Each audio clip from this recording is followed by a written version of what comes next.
My name is Jaden. I'm Levi.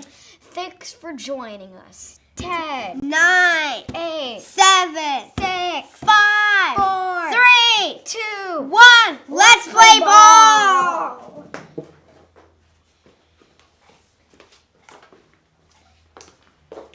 Good morning, everybody. Thank you, Levi and Jaden. That was a great start for us. Two of them just made our morning, didn't they? So I can't wait for you to hear from their dad later in the program. I'm Gail Searns Martin, LifePath Hospice board member and longtime friend of this mission. Welcome to the 4th annual Home Runs for Hospice. I really miss being with you in person at Steinbrenner Field. And though we cannot be physically together, we are honored that you are joining us via Zoom. And don't worry, we really can't see you. So, like many of you, I suppose, I just love the start of fall. As some of you may know, I'm kind of a sports fanatic, and this is just a dream time for sports lovers. High school, college, professional football, they play on the weekends. Our fabulous Lightning brought the cup home. How awesome was that? And our 2 hometown teams are in the playoffs to compete in the World Series. Last night's game tied it up, 1 win for the Yankees, 1 win for the Rays. This is just such an exciting time for our community. So who knew when we selected Hope in Motion for this year's Home Runs theme, it would be so fitting and so needed, not only for hospice families, but for all of us, our children, frontline responders, teachers, co-workers. And hope can often be found in the most unexpected places. For our hospice families, it's found in the hope to make the most of each and every day. Hope that comes in the form of acceptance and grace. Hope that surprises us with joy. The joy of receiving a wig just in time for a family portrait. The voice of your dad's voice and a forever keepsake teddy bear. The joy of spending a magical day with your children at Disney. LifePath Hospice helps change what hope looks like for husbands and wives, moms and dads, brothers and sisters, and children. I personally understand what redefining hope looks like. I, like many of you, have said my hardest goodbyes. But LifePath Hospice was there for my beloved grandmother, my precious mom, my fearless stepdad. Their care and support has made the mission of hospice one that I hold very, very dear to my heart.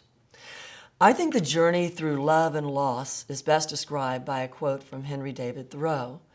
It's not what you look at that matters, it's what you see. This morning, you will be hearing from our LifePath Hospice families about how they see life through a different lens. A lens that brings hope to every life touched by this amazing mission we call hospice. So before we get our program started, let's take time to thank our wonderful event sponsors. Our power hitter sponsor, Regions Bank. Our Grand Slam sponsor, Par Inc. Major League sponsors, Richard and Valerie Blau, BNY Mellon, Casper's Company, Delato, Robert Half, TD Bank, and our in-kind sponsor, Diamond View. All of the Triple Play sponsors, their names are listed on your screen. All of you are so very important to us. And one last thank you to all the fabulous table captains for inviting you today. So now, lean in close, as I have something very important to say to you. I know many of you have been experiencing Zoom fatigue. It's been a tough one. But please fight the urge to multitask during our time together this morning. Just sit back, enjoy your coffee, and hear these stories of love and hope. I don't want you to miss 1 minute of this amazing program. I was at rehearsal, and believe me, it is well worth your full attention. And we promise to be wrapped up no later than 9 a.m. So go ahead, close out your email and any other documents you may be tempted to work on. Take a sip of your coffee, take a deep breath, and get ready to be inspired and encouraged. We're coming to you live from Diamond View Studios here in Tampa, and I don't mean this was taped and it is being broadcasted live. We are like the local news. We are right here together, and we all have a few butterflies in our stomachs. So please stay with us and just cheer us on all the way. We are so excited to have with us this morning Sheriff Chad Chronister. Sheriff Chronister has served with the Hillsborough County Sheriff's Office for the past 28 years. He and his wife, Nikki, have been longtime friends of LifePath Hospice. And Sheriff, I hear you credit your grandfather, Jack, Nanu, you called him, for instilling passion and selfless service for others. I hope we all have a Nanu in our lives. So thank you, Sheriff Chronister, for being with us today. Thank you so much. We're so grateful you're here. Great to see you. Thank you, Gail, and thank you for everything you continue to do for our community. And good morning, everyone. It's an honor to join you today. I wish we could all enjoy a cup of coffee in person, but with the necessary precautions we are all taking to remain healthy, I'm grateful that all of you took the time this morning to at least meet virtually. LifePath Hospice is near to my family. My wife Nikki and I visited one of the centers last year, and I can say we left with a deeper sense of respect and genuine admiration for what LifePath and their dedicated staff does for our community. What struck me most was the difference they make in children's lives. Children who are experiencing trauma and sometimes the unexpected loss of a family member or a close friend. No child should ever grieve alone. When they do, it oftentimes has negative effects that may last a lifetime. At LifePath Hospice, children learn how to grieve, work through their feelings, and know that they are not alone. They work with professional and dedicated grief experts who listen with compassion and provide personalized guidance.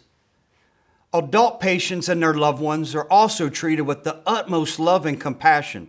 Those who choose to live their final days at LifePath Hospice are cared for by attentive and warm-hearted nurses and staff.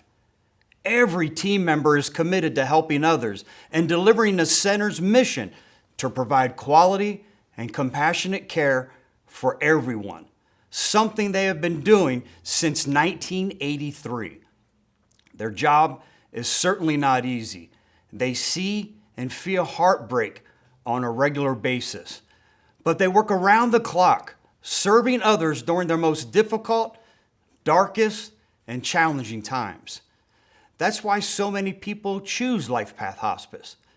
To put things into perspective, LifePath cares for about 1,200 patients every single day. That's one patient for almost every square mile of our great county.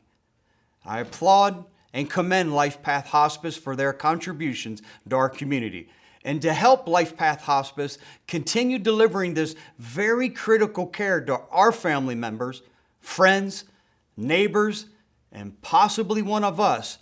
I am pleased to start today's virtual fundraiser off with a donation of $20,000. And I hope that everyone watching will also consider supporting LifePath Hospice. No matter the amount, your generosity will help others. My wife Nikki and I are very proud to stand with LifePath Hospice and thank each of you for doing the same. Thank you, stay healthy, and stay safe.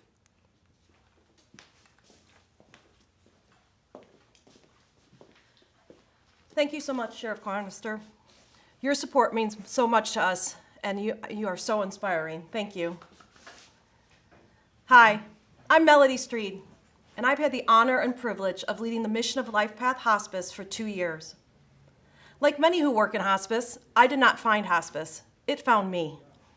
At the age of 18, my hero, the strongest woman I've ever known, the one I call Mom, lost her battle with cancer. For the first time in my life, I understood what a broken heart really felt like. Mine was in pieces.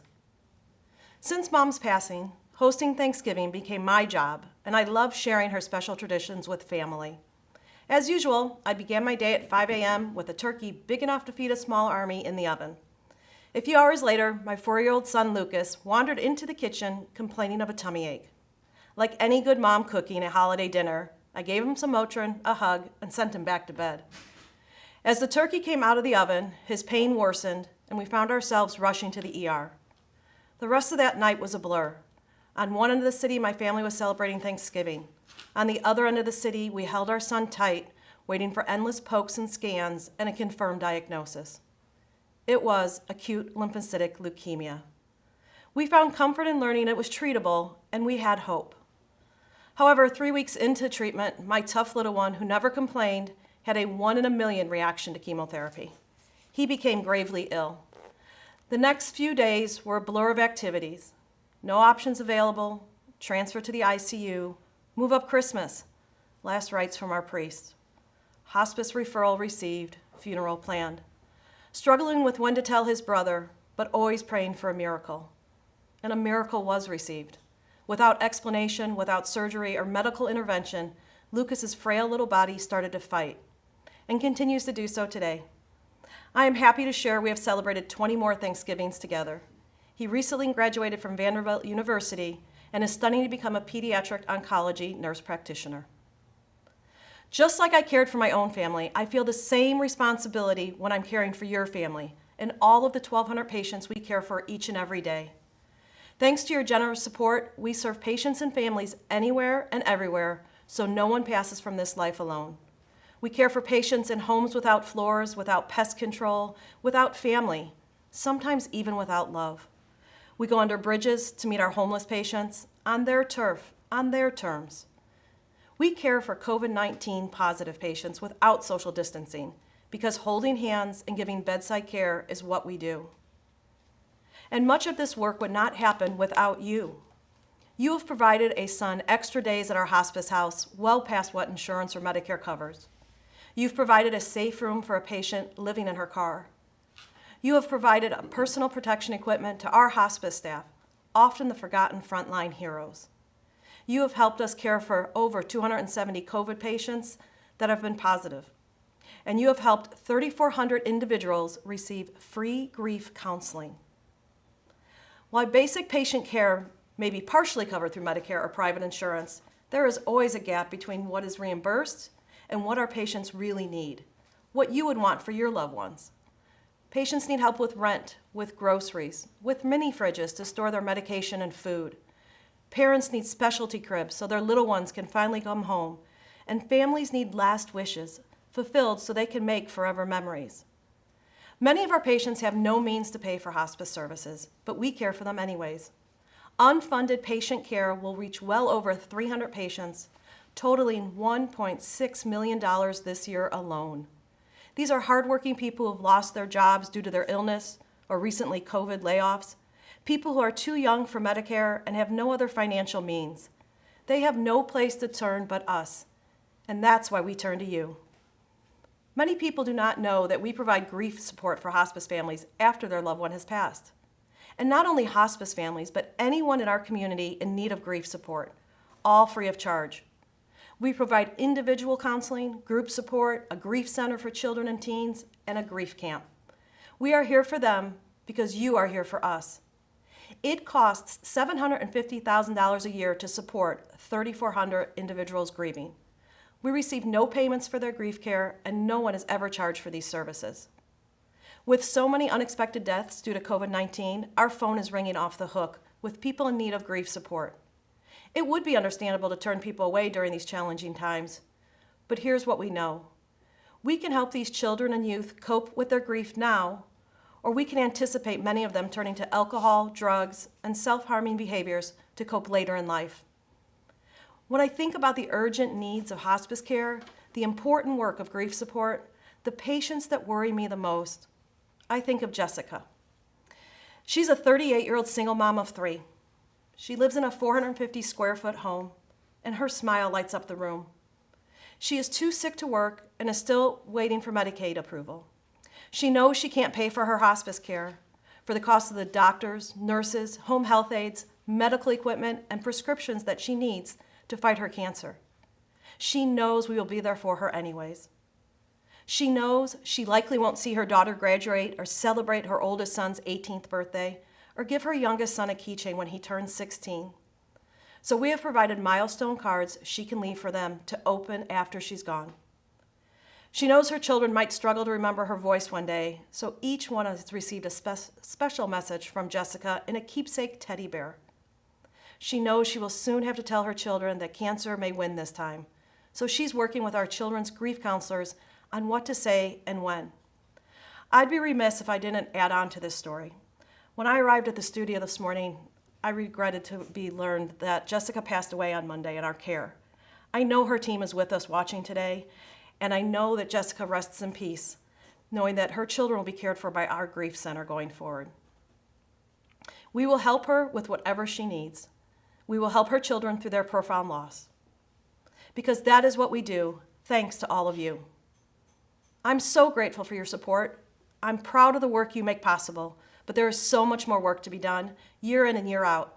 With the COVID crisis and the everyday need for hospice services, with cancer on the rise and more people moving to our area, our community needs us now more than ever, and we need you more than ever, to provide charitable care for patients without funds, to provide support to COVID patients even though federal funding is coming to a close, to help a spouse, a mom, a dad, a child, a dear friend with grief support. I love the fact that when you remove a few letters from the word hospice, you actually find the word hope. With you by our side, our patients are redefining what hope looks like. Thank you for being our hope in motion.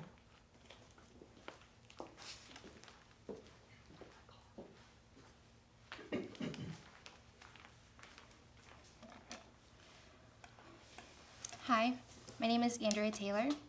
My father, Chief Master Sergeant Terry Taylor, faithfully served the United States Air Force for 30 years of his life. However, he gave me the best 23 years of my life.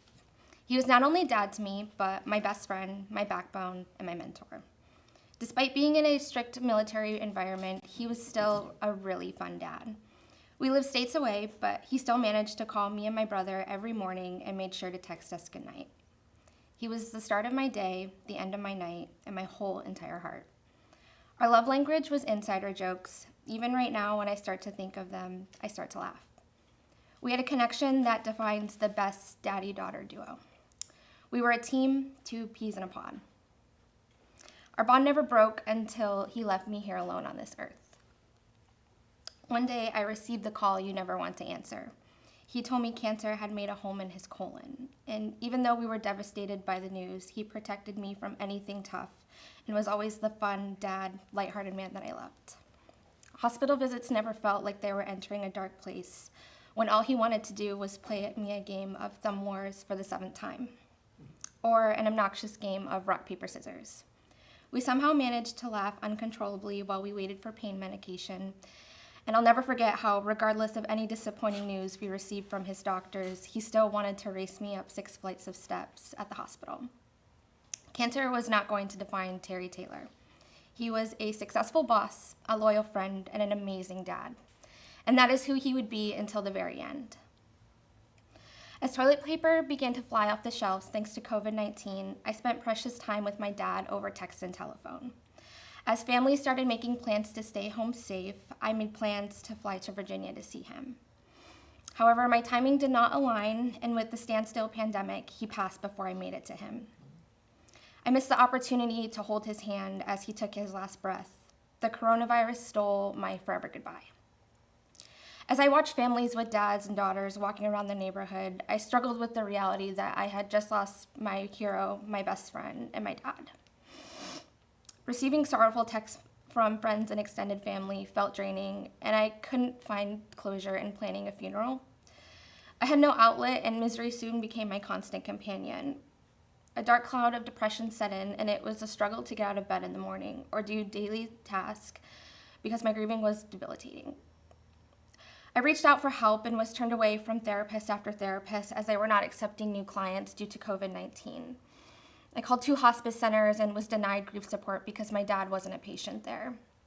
I felt like I could not catch a break until the day I spoke to somebody from LifePath Hospice. I finally had a listening ear, a virtual hug. She understood when I shared how angry I felt that my friends were celebrating Father's Day and that they had a safety net of love around them that I had lost forever. I found out that I was in a club that nobody wanted to be a part of, but that they were in anyways, just like me. And that they meet every other week, and they too are my age and experiencing traumatic loss.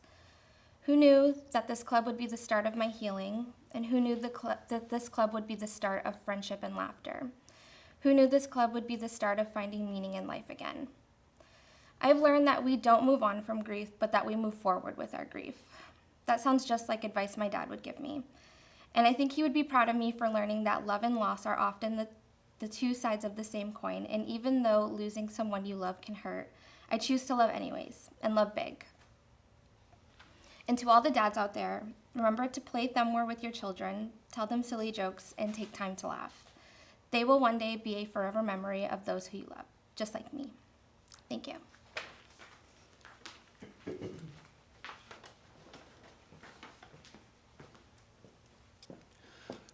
Good morning. My name is Jared Goldsberry. I'm a co-worker, son, brother, father of two, and a friend of many. I, like most of you these days, work full-time from home while keeping up with virtual schooling for two boys, who, by the way, helped us count down to the start of the event this morning. My life is loud, it's busy, it's demanding, but all the noise around cannot mask the profound silence I feel since I lost my wife, Lori Marr. When I was asked to share my story with you this morning, I could not wait to tell you about my wonderful and amazing wife. For me, it was a way to keep her alive, to share our memories with you, to share how much I lost, how much the world lost when Lori Marr left us. When I started to write my story, all I could do is stare at a blank page. I could not figure out how to put on paper this woman who was the love of my life, the mother to our two boys. She simply defies language. My words are primary colors, and she was the whole palette.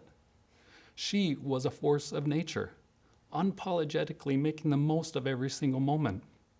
While others were making plans, she was busy living. We met playing pool one evening. I put my 75 cents on the table, waited my turn to play. I've never been so happy to lose. I lost a lot of money that night. She won that game and every game afterwards. She was the resident pool shark, and I was the luckiest guy in the room. After dating for a while, we married, and she moved with me from a tropical island to northern Minnesota without blinking an eye. I wondered if she'd find a job. She started a business. Eventually, work led me to Tampa, and she didn't hesitate to join me, leaving behind what she built. Her confidence, her love, her faith set an example that reshaped my worldview. A persistent stomachache that turned into that dreaded 6-letter word, cancer. And it was not only in her stomach, it had orally spread to her colon and ovaries.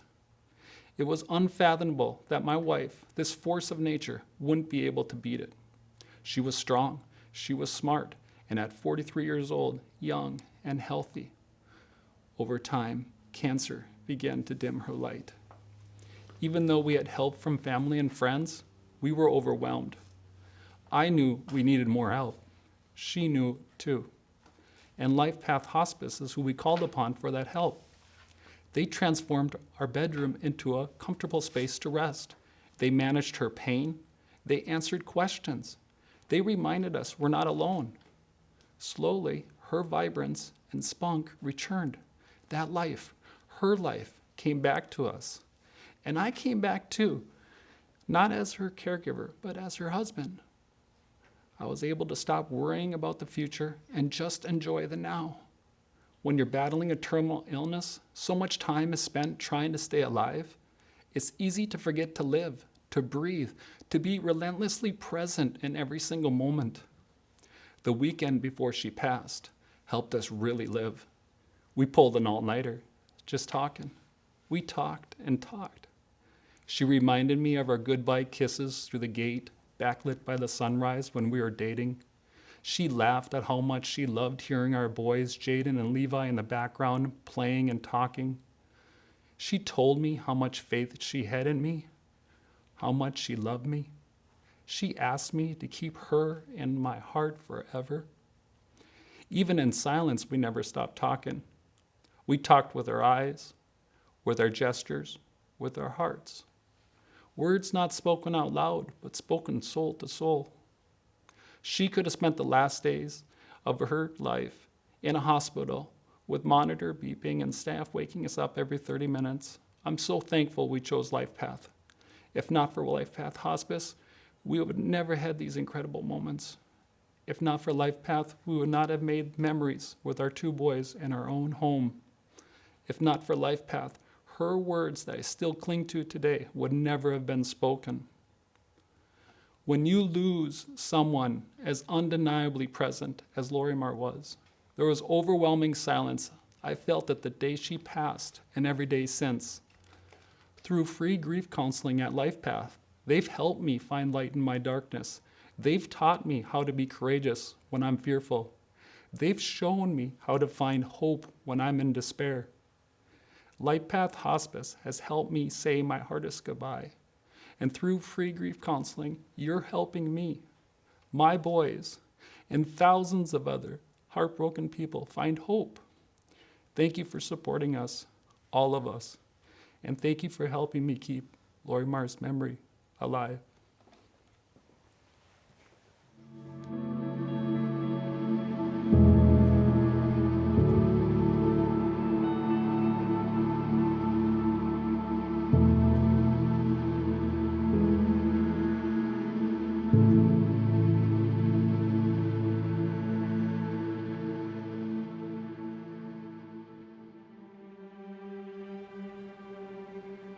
My name is Lila Daniels. I'm 11 and I'm turning 12 in November. My name is Lanaya. I just graduated high school. I'm 18 years old. My name is Raul and I'm 15 years old and I'm in 10th grade. My mom's name was Elizabeth Daniels. She was a lot of fun to talk to, especially when something was wrong. She would always talk to you about it. I just miss her a lot overall. There's not enough to pick favorites. My mom would say that I walk like him, and that kind of reminds her of my dad. Times like when I need him, I think about him and stuff. There'd be some days I would think he's listening to me, so I would go outside and talk. Oh, I did this, I accomplished this, hope you're proud of me. Everyone loved my dad. Everybody knew he was always a peaceful person. He bought me a necklace for Christmas. I don't have it on it, Brooke, but it's in my purse. That was the last thing he was able to give to me, and that's pretty much the most memorable memory I have of him. So every time I see it or I look at it or I pay attention to it, it's like that was the last time I saw my daddy.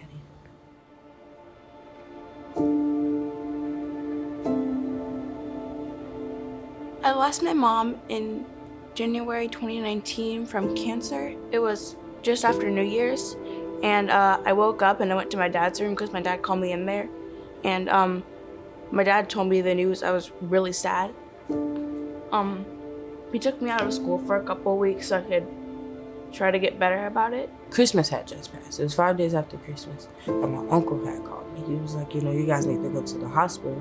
But Larry got shot and raced to the hospital. And when we got there, we all thought he was okay. He wasn't. As far as I know, some people were I guess they were upset. They did a drive-by and they shot. He tried to run, but he got hit. I lost my dad when I was 12 years old due to a car accident. I went to go lay down and I was about to go to sleep. And I hear a knock on the door. We open the door and it appears to be cops. So I called my mom. Somebody's at the door and the cops asked when my dad was born. So she got the date right, and the cop asked me and my older brother to go inside. The next morning, she finally tells me, so that's when I noticed what had happened. If my dad was sitting right here, I would tell him how much I love him, how much I miss him. Probably I love you. I don't really know much else.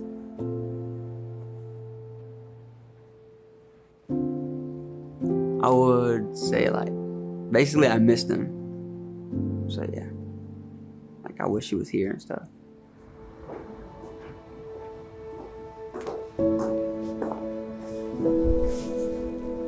I think if your mom was here, she saw what you were doing today, she would be so proud of you. Coming in here and using what you have to help somebody else. It's kind of like how she lived her life too. So she'd see herself in you right now.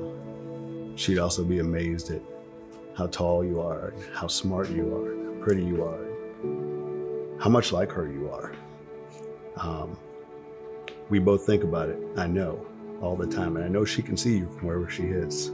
Lanaya, I am so proud of the young lady that you have grown up to be. I can't believe you're 18 now, but you're still my baby girl. He would give you a huge hug and tell you how proud he is of the young man that you have become. And to keep your head up and to be strong like you have been all this time. To keep making him proud. And that he will always and forever love you, son. And you know this. Remember the things I taught you, but don't let those things stop you from coming up with something new. You're as smart, you're as creative, and you're as beautiful as your mom. And I'm proud of you, and I know she is too. Remember that I will always love you and be there to guide you through life in spirit, even when I can't be there in flesh. Love, Dad.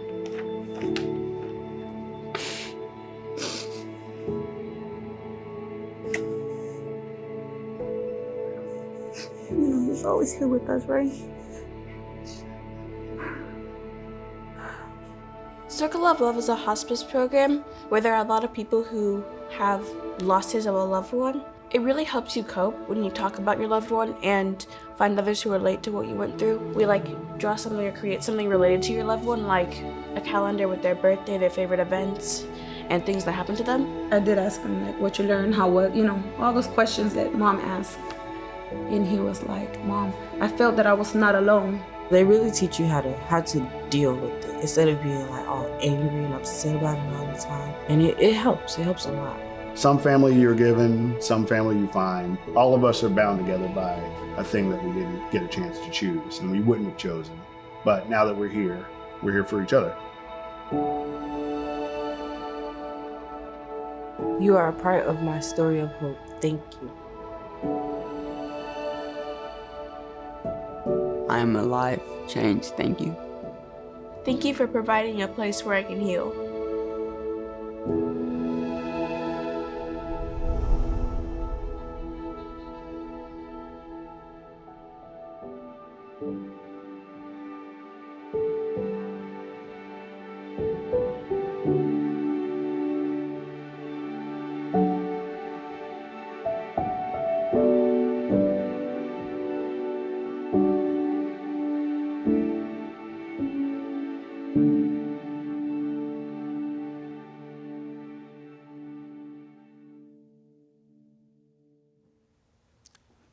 Hi, I'm Felipe Daniels. When I lost my wife Elizabeth, I had no idea that it would be the start of a nearly 2-year journey with LifePath Hospice. Some of you heard me speak at home runs last year. Like Jared, LifePath helped me bring my wife home from the hospital, and we too had special moments. In the end, I was able to honor my vow to be there for better or worse because of LifePath Hospice. Since her passing, I too have embraced roles I never imagined and learned how to put old skills to new use. I've spent hours in the kitchen with my daughter Lila, heir to her mother's innate culinary talent and penchant for leaving messes. I'm an old hand at cleaning up kitchens. Thanks for that one, Beth.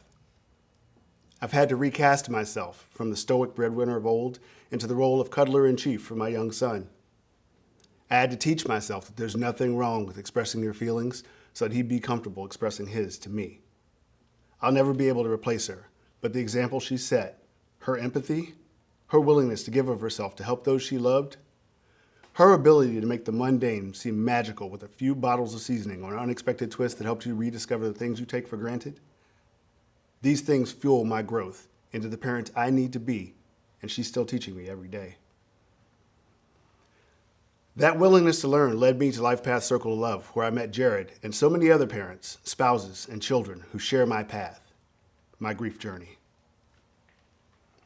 As Mother Teresa said on many occasions, hope sees the invisible, feels the intangible, and achieves the impossible. And right now, I'm going to ask you to extend hope to hospice patients and grieving hearts by making a financial investment. I'm not asking only because I'm in awe of those who stand on the front line of hospice care, but because I'm a life you've changed. More than likely, you will one day call upon LifePath for end-of-life care like I did. Unfortunately, some who call upon LifePath have no funding resources, but LifePath Hospice will care for them anyway. We're able to do this because people like you will help to give to the $1.6 million charity fund that is needed for this year. And when you hear LifePath Hospice cares for 3,400 individuals at the cost of $750,000 a year with free one-on-one grief support, please remember Andrea, my daughter Lila, Raul, and Lanaya. They are the faces behind those numbers, and only possible because of generous people like you.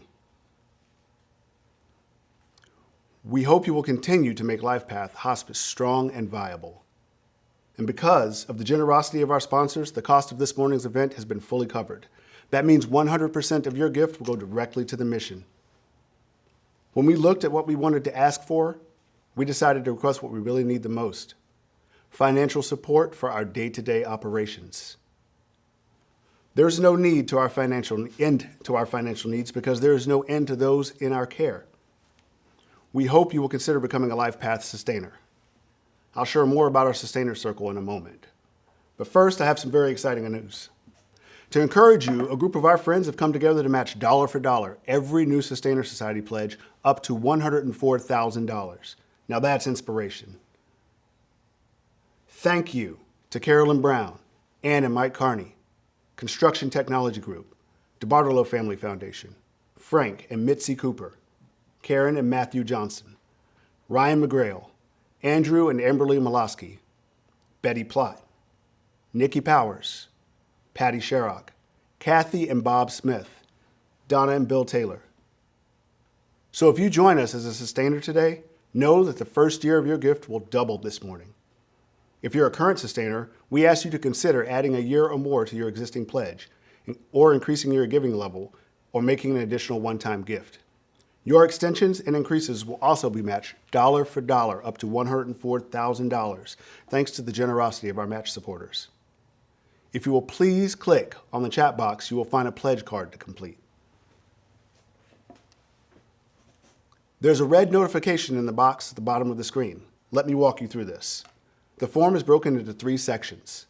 Section 1, starting at the top of the form, we have the Sustainer Society. These gifts will go towards the greatest and most urgent needs. The first level, which we call Benefactor, is a pledge of $1,000 a year for 5 years. That's just $83 a month. On a daily basis, that's the price of a latte for you coffee lovers.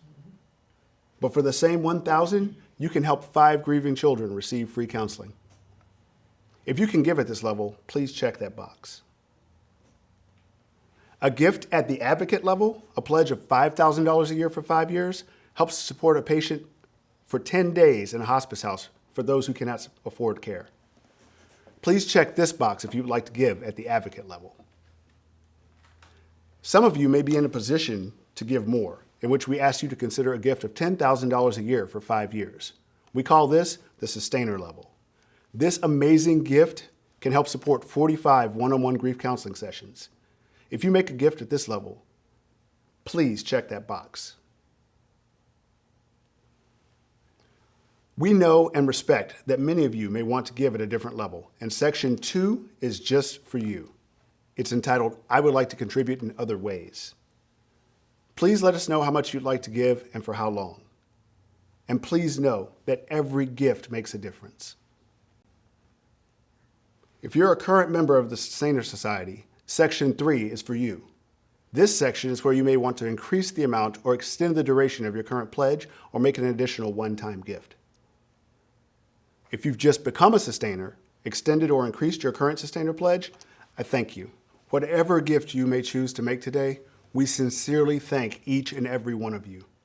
On behalf of the patients, families, and children we serve, every gift makes a difference in the life of a spouse, a child, a mom, a dad, a sibling, someone like me as they face one of the most difficult times of their life. As you're completing your pledge card, please be sure to hit the red box that says, click to pledge your financial support. If you want to make a gift today, click on the link that says, make your payment online. If you prefer to make a payment later, we will follow up with a phone call. And now I'll turn it back over to Gail Sirens to wrap up our program. Thank you so much. And thank you all for being here. Felipe, we always treasure your words that you share with us. I hope you have others speaking hope and encouragement into your life like you have ours. You are a great dad. You're a great man, a great friend to all of us at hospice, so thank you so much. Okay, everybody, after hearing these amazing stories this morning, I hope you will go about your day counting your blessings, opening your eyes, and redefining what you see. I hope you will cherish each and every moment that has been gifted to you, and that you might even find a way to speak hope into someone else's life. Your purpose today may be to do just that, find a way to create hope into someone else's life. Thank you so very much for spending your time with us this morning. Bless you and have a great day.